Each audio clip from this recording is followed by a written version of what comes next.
तो autonomous body को आप पहले अगर समझें तो जैसे केंद्रीय विद्यालय संगठन है, ये भी एक ऑटोनोमस बॉडी है। इसके बारे में आप जान लें कि आप केंद्रीय विद्यालय संगठन में जब जा रहे हैं तो वो कैसी बॉडी है, ऑटोनोमस बॉडी। आप जानते हैं नेशनल इंस्टीट्यूट जो है उनका विशिष्ट उद्देश्य शिक्षा पुनर्वास और स्किल डेवलपमेंट, कौशल विकास। अपने दैनिक कामकाज में स्वतंत्र रूप से काम करने के लिए सक्षम होते हैं, लेकिन सरकार द्वारा कुछ हद तक नियंत्रित भी होते हैं।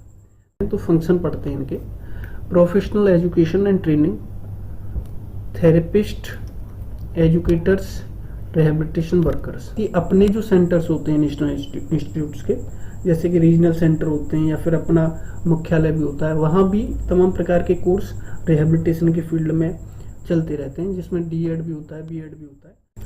Development of assisted device, community based rehabilitation, research and documentation, awareness and outreach programmes, policy and advisory support to government.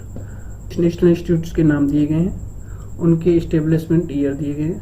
Hindi में भी आप उनके नाम पढ़ सकते हैं। जैसे कि 2-3 चीज़ें मेन है इसमें जो याद करनी है कि एक तो फुल फॉर्म क्या है। मान लीजिए निपिड लिखा है एग्जाम में कि निपिड की फुल फॉर्म क्या है, तो आपको ये पता होना चाहिए कि निपिड की फुल फॉर्म है national institute for the empowerment of person with intellectual disability, और इसका मुख्यालय कहाँ है, सिकंदराबाद में।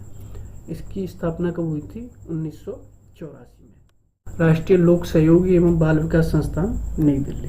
ठीक है, तो 1966 में इसकी स्थापना हुई थी। तो ये कुछ नेशनल इंस्टीट्यूट्स थे, इनके बारे में आपको बताऊं। आपको मेनली 2-3 चीज़ें ही याद करनी है।